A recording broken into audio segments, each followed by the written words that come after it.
Bismillahir Rahmanir Rahim. Alhamdulillah. Wassalatu wassalamu ala Rasulullah wa ala alihi wa ashabihi ajma'in amma ba'd. Inshallah ta'ala, tonight we're going to take a look at a biography of a great Imam from the A'immah of Islam. And this Imam is the Imam of Ahlus, Sunnah, Imaam Ahmad ibn Hanbal rahimahullah. Thus forth, the title for tonight's topic is the life and trials of the Imam of Ahlus Sunnah, Imaam Ahmad rahimahullah, part 1. Inshallah ta'ala, in this particular lesson, we're going to take a look at a brief introduction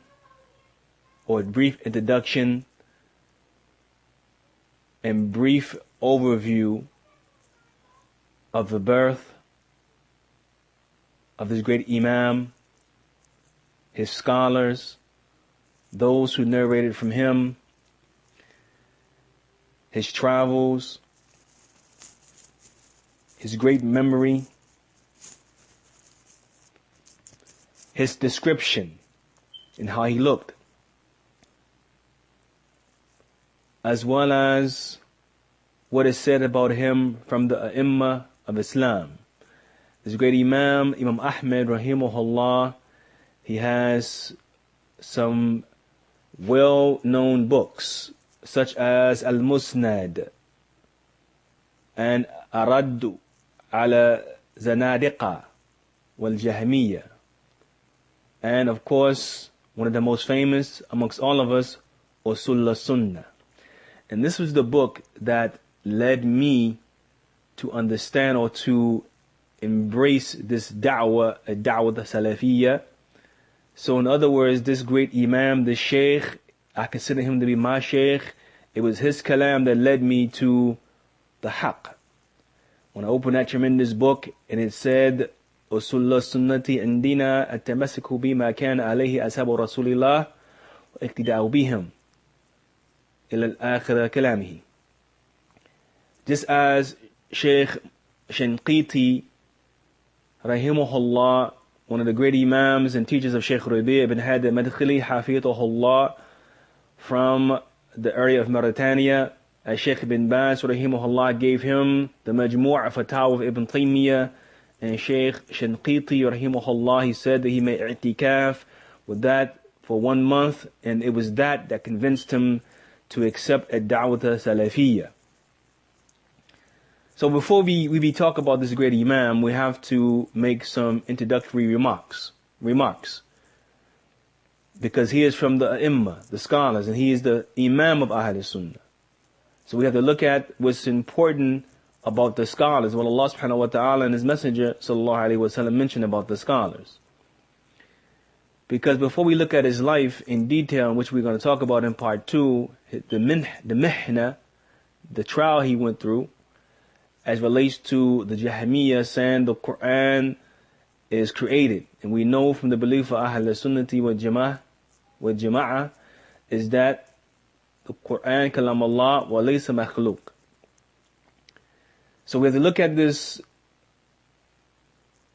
the beginning of his life first, some brief remarks, and the importance of the scholars so we can know why he did what he did. So with that, we know Allah subhanahu wa ta'ala says in the Qur'an, Shahid Allahu annahu la ilaha illahu wal malaikatu wa ulil ilmi qa'iman biqist la ilaha illahu al azizul hakim. Surah Al-Imran, 18th ayah, that Allah bears witness that none has a right to be worshipped except He, and the angels, and those who are endowed with knowledge established firmly upon justice. La ilaha illahu, there's none has a right to be worshipped except He, Al-Azizul Hakim. We also, Allah subhanahu wa ta'ala, we know He says, قُلْ هَا يَسْتَوَى الَّذِينَ يَعْلَمُونَ وَالَّذِينَ لَا يَعْلَمُونَ. And Surah Zumar, the 9th ayah, say, are those who know like those who don't know? We know also Allah subhanahu wa ta'ala says, أَفَمَنْ يَعْلَمُ أَنَّمَا أُنزِلَ إِلَيْكَ مِنْ رَبِّكَ الْحَقِّ حَقُّ كَمَنْ هُوَ أَعْمَى إِنَّمَا يُتَذَكِّرُ أُولِي الْأَلْبَابِ. So Allah says also in Surah Ra'd, the 19th ayat, in relation to those who know, those scholars, are they like those who know, know the revelation that's been sent down from their Rabb? Are they like those who are blind? And in this is a remembrance for those men of understanding. You know, Allah subhanahu wa ta'ala also says, يَرْفِعُ اللَّهُ الَّذِينَ آمَنُوا مِنْكُمْ وَالَّذِينَ أُوتُوا الْعِلْمَ دَرَجَاتٍ. And we know Allah subhanahu wa ta'ala says that Allah raises those amongst you who believe, and those who have been endowed with knowledge in darajat, in ranks. Also we know Allah subhanahu wa ta'ala says, إِنَّمَا يَخْشَى اللَّهِ مِنْ عِبَادِهِ الْعُلَمَاءِ. إِنَّمَا يَخْشَى اللَّهَ مِنْ عِبَادِهِ الْعُلَمَاءِ. Then Allah says in Surah Fatir, the 28th ayah, and those who truly fear Him from His servants are the scholars. We know the famous hadith of the Masjid sallallahu alayhi wa sallam in Sahihain, Bukhaari, Muslim, when the Masjid sallallahu alayhi wa sallam said, مَنْ يُرِيدَ اللَّهُ بِهِ خَيْرًا يُفَقِّهُ فِي الدِّينِ. Whomever Allah wishes good for, He gives him understanding of the religion. Then we know the hadith of the Masjid sallallahu alayhi wa sallam that the ulama warathatul anbiya, that the ulama are the inheritors of the prophets. Why? Not because they have any dinar or dirham, but because these ulama, they warathatul ilm, they inherit the knowledge. Because the Masjid sallallahu alayhi wa sallam said they don't leave behind any dinar, wala dirhaman. And he said whoever takes it has taken a great abundance. So we see that the level of the scholars is very high and very great with Allah subhanahu wa ta'ala. So this Imam Ahmad rahimahullah, he had a great status with Allah subhanahu wa ta'ala. And more specifically, because he was the Imam of Ahlus Sunnah, because he stood firm in the face of fitna, during the mihna, when there was no one else but him.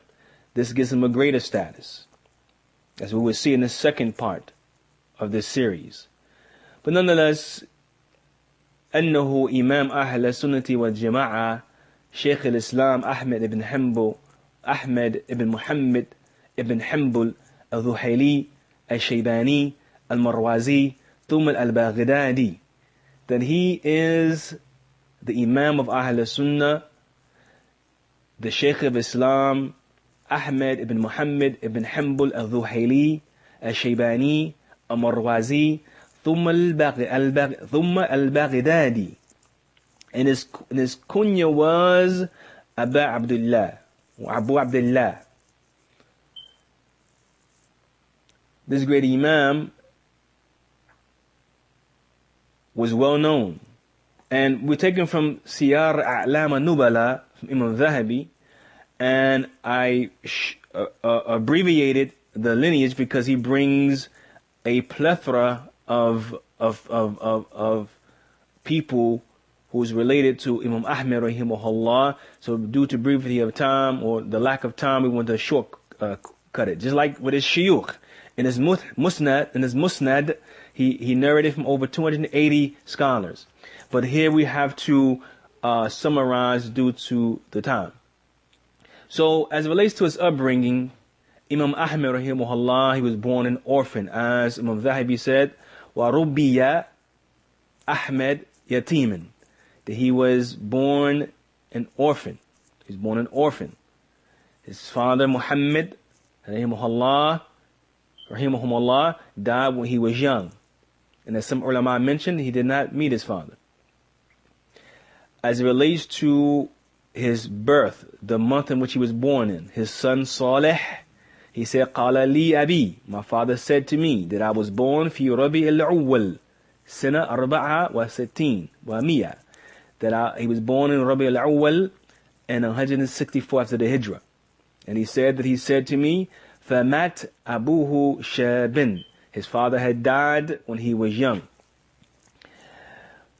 But we have another narration that Zahabi brings, that his son Abdullah, the son of Ahmad, and also from Ahmad ibn Abi Khudayma, Khuzaymah, who said that Imam Ahmad rahimahullah was born in Rabi al-Akhir. But then we have another narration Zahabi brings that coincides with the first one, that Abu Dawood, meaning Abu Dawood as-Sajistani, one of the great compilers of the hadith of the Masjid from the Sunnah.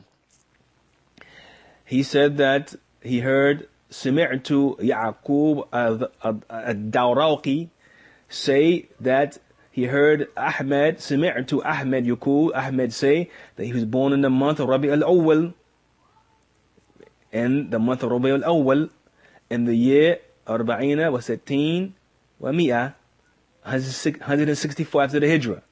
And this is what most ulama say, Rabi al-Awwal, and Allah Ta'ala a'lam. But 164 after the Hijrah. And this is equivalent to the Gregorian calendar of 780. 780. As far as his shuyukh, his scholars are concerned, Imam Zahabi said that طالب العلم وهو ابن 15 سنة في العامة الذي مات فيه مالك وحماد بن زيد. He said that Imam Ahmad rahimahullah, he sought hadith at the age of 15. And in it was the year that Imam Malik died, the great Imam of Medina. So you can see that there was some great Imam living. Abu Dawood, Imam Malik, also you're going to find Tirmidhi, and Nasa'i, Muslim, Bukhaari, Yahya bin Ma'in, wa kadhalik. So from his scholars, and we're going to mention only a few, Hushaym ibn Bashir, also Sufyan ibn Uyayna al-Halali, and Al-Walid ibn Muslim, and Abdul Razak, and Abi Na'im, and Muhammad ibn Idris al-Shafi'i, rahimahumullah. May Allah have mercy upon all of them. And Ali ibn al-Madini, Ali ibn al-Madini, and Abi Bakr ibn Abi Shayba. These were some of the shuyukh of Imam Ahmad, rahimahullah. And we've mentioned a few of them. We go back again, because as I mentioned, he has 280 shuyukh he narrated from in the Musnad. And here Imam Zahabi brings almost seems like all of them. Hushaym ibn Bashir, Sufyan ibn Uyayna al-Halali, Al-Walid ibn Muslim, Muhammad ibn Idris al-Shafi'i, Abdul Razak, Abi Na'im, Ali ibn al-Madini, Abi Bakr ibn Abi Shayba. As relates to those who narrate from him, he said, then therefore, who narrated from him was Bukhaari. And also, who narrated from him was Muslim and Abu Dawood, meaning Abu Dawood as-Sajistani. And also An-Nasa'i, and At-Tirmidhi, and Ibn Majah, and his son Salih, and his son Abdullah, and his Shaykh Abdul Razak, as well as Ali ibn al-Madini, as well as Yahya bin Ma'in, and Muhammad ibn Yahya al-Dhuhili, and Ahmad ibn Ibrahim al-Duraqi, and Abu Zur'a, and Abu Hatim, and others. And to go back, Imam Bukhaari, he died in 256 after the Hijrah, and Muslim 261, and Ibn Majah 273, and At-Tirmidhi 279. And of course, Imam Ahmad rahimahullah died in 241 after the Hijrah. And Imam Malik died when Imam Ahmad was 15, so he died in 179 after the Hijrah. And before him, 15 years before, Abu Hanifa died. So Abu Hanifa died around 149 after the Hijrah, or so, it's like this. As it relates to his travels, Imam Zahabi said that his son Salih says, سمعت أبي يقول, he heard his father say that Hushaym, his Sheikh Hushaym had died. And then he said, I went out to Kufa. He said, in the year 83, meaning 183. So Imam Ahmad was like around 20 years old when his Sheikh had died. And he said, my first travels were in Basra, in the region of Iraq. And he said that for 6 years. And I went out to Sufyan ibn Uyayna on the 7th year. And then he said that then Fudail ibn Iyad, he died. And then he said, I made Hajj 5 times. And in it there were وَمِنْهَا ثَلَاثَ رَجَلَانِ 3 men. Then he said, أَنْفَقْتُ فِي إِحْدَهَا 30 dirhamin. Then he said that in one of those Hajjs I spent 30 dirham. Then he said, then came Ibn al-Mubarak. He said, in the year of Tas'in wa Sab'ina, in 79, meaning 179. So Ahmed was 15. Imam Ahmad rahimahullah was 15. And then he said, I first heard from Hushaym. That's his first sheikh. And then he said, فَذَهَبْتُ إِلَى الْمَجْلِسِ Ibn al-Mubarak. Then after that, I went to the cities of al-Mubarak. Ibn al-Mubarak, which he was, young still at the time, 15. Then he said, I went out to Tarasus, which I believe is in the middle of Turkey. And then he said, and then I wrote from Hushaym more than 3,000 ahadith. 3,000. Keep in mind, between the age of 15 and 20, when the sheikh died, he had over 3,000 ahadith that he wrote from him. And keep in mind, Imam Ahmad said in a narration that I did not compile a hadith or memorize a hadith, I did not act upon. And he memorized over 1 million hadith, as we're going to see, inshallah. And he said, at that time, وَلَوْ كَانَ عِنْدِي 50 dirhamin. And there was only 50 dirham with me. Then he said, I heard from سمعت أبي. He said, Salih said, سمعت أبي يقول. I heard my father say. Then كتبت. I wrote from Ibrahim ibn Sa'ad. As relates to his description, how he looked, it was said by Ibn Dhurih al-Uqbari that he وكان شيخا مخضوبا طوالا أسمر شديدا سمورا. That Ibn Dhurih al-Uqbari,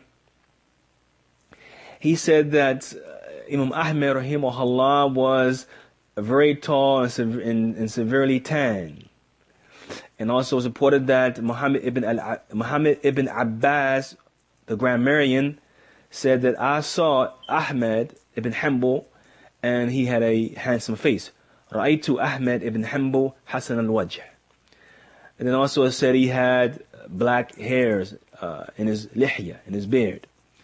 And then he said he's seen Ahmad رأيت ثيابه غلاظ بيضاء. And he had a extremely white thobe. رأيته معتما وعليه إزار. And he was dark and had an izar on. As relates to his manners or his characteristics, is also Imam Zahabi brings that al-Marudhi, he said that رأيت أبا عبد الله إذا كان في بيت عامة جلوسه مترابعا خاشعا. That he said that I saw Abu Abdullah, and he was in the general bait, I guess teaching, and he mentioned that he was sitting cross-legged, humble.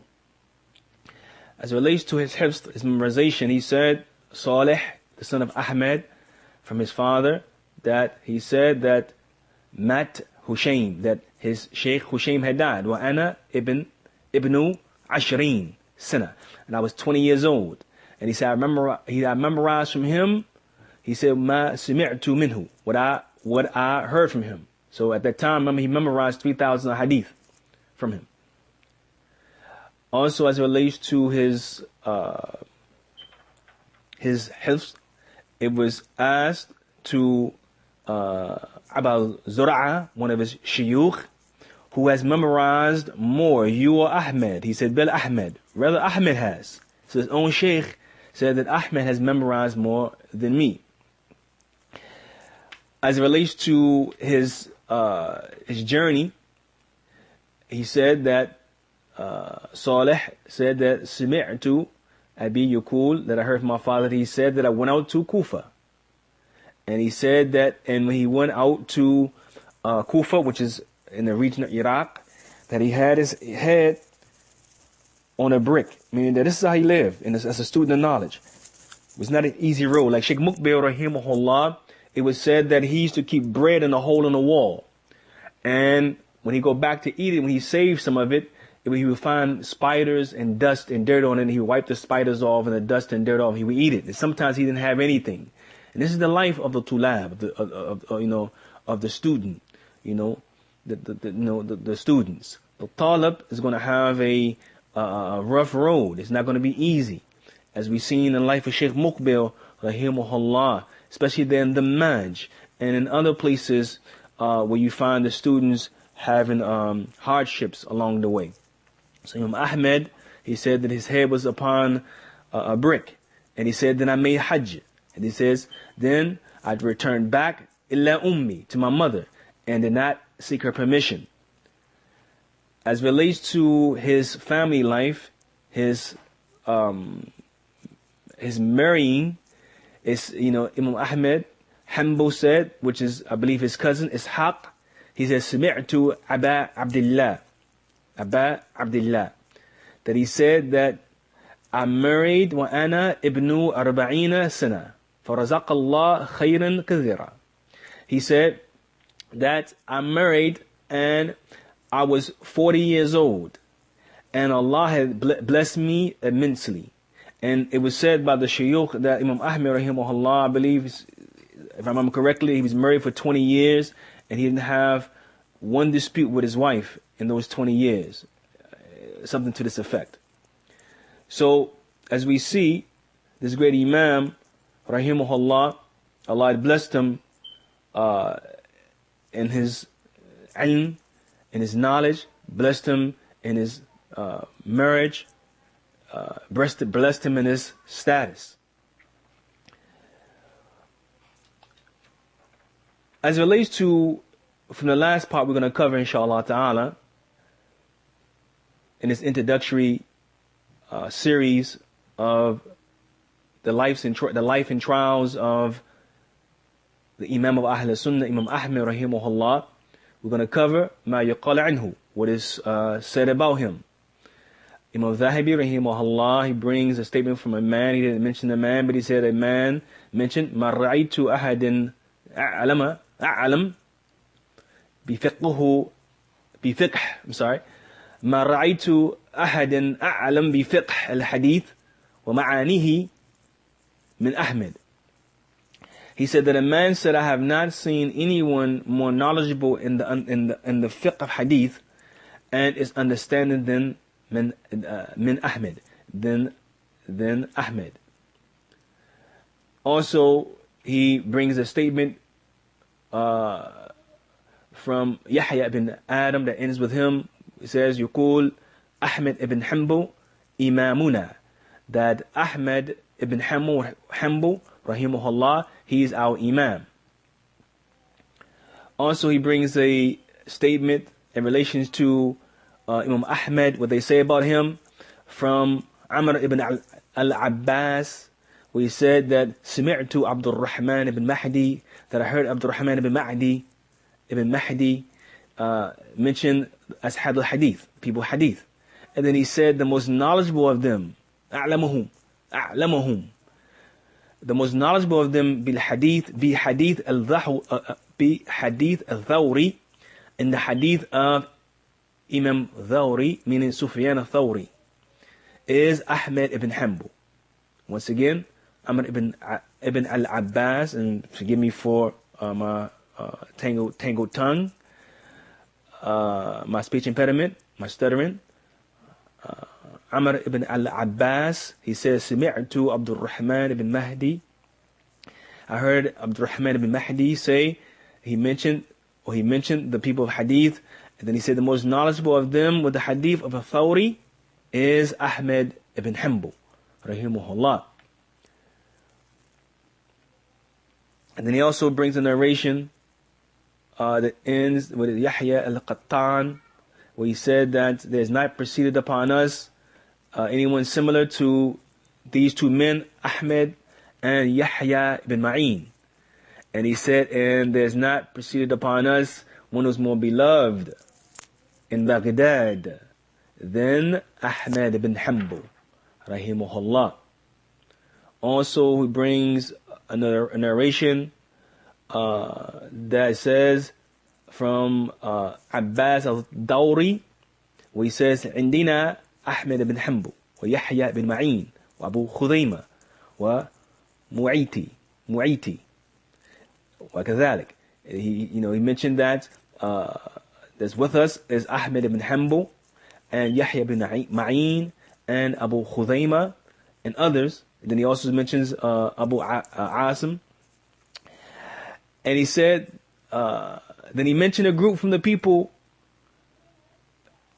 from the other scholars. Then he said, but I do not see anyone similar than this youth. Meaning, Imam Zahabi said, Ahmed ibn Hanbal.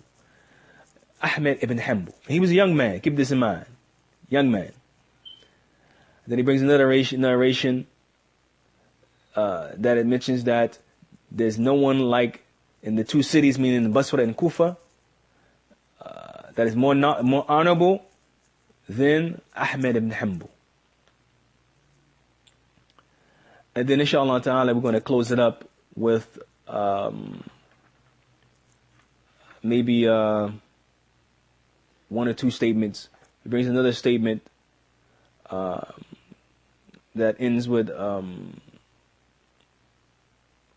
Muhina ibn Yahya, where he said that he had seen قد رأيت ابن عيينة وواكعي. Waqi'i was one of the teachers of Imam Shafi'i, rahimahullah, and as Imam Shafi'i was a teacher of Ahmed, and this is the one who advised Shafi'i when Imam Shafi'i, rahimahullah, said he complained to his teacher Waqi'i about his suhifthi, about his loss of memory, and he said he guided me to Turk Ma'asi, to leave off sin. But this Waqi'i also is mentioned that Abdul Razak mentioned that, and the people, that they have not seen a man, ra'aytu rajulan, that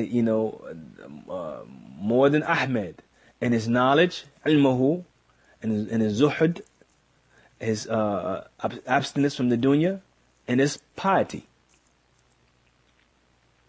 Then also we bring the last statement of Imam Shafi'i, rahimahullah, or two statements. Imam Shafi'i, rahimahullah, said, as Muzani, he said that قال لي Shafi'i said to me, rahimahullah, that he has seen a young man in Baghdad who he narrates. And he said, and this young man, and was asked, who is it? He said, Ahmed ibn Hanbal. And that he was, of course, there was none more truthful than him. And then also the last statement of Imam Shafi'i, rahimahullah, was said that Za'farani, he said, Za'farani, he said, قال لي الشافعي رحمه that I have not seen a man who has more intellect or more intellectually inclined than Ahmed. So this we want to bring today, inshallah ta'ala. Hope that Allah accepts it from me and from you, and that Allah Azza wa Jalla makes it weigh heavy on our scales on the day of Yawm al-Qiyamah. And it's a benefit for me and for you, and that we act by that in which we hear. We can emulate this great Imam from the Imam of Ahlus Sunnah wal Jama'ah. And I say, Subhanaka Allahumma bihamdika ashhadu an la ilaha illa anta astaghfiruka wa atubu ilayk. أقول لي هذا أستغفر لي ولكم ونسأل الله التوفيق والثبات. Anything I said is correct from Allah alone. Anything I said from mistakes from myself and the shaitan. بارك الله فيكم حفظكم الله من كل شر واسكنكم في جنته. السلام عليكم ورحمة الله وبركاته.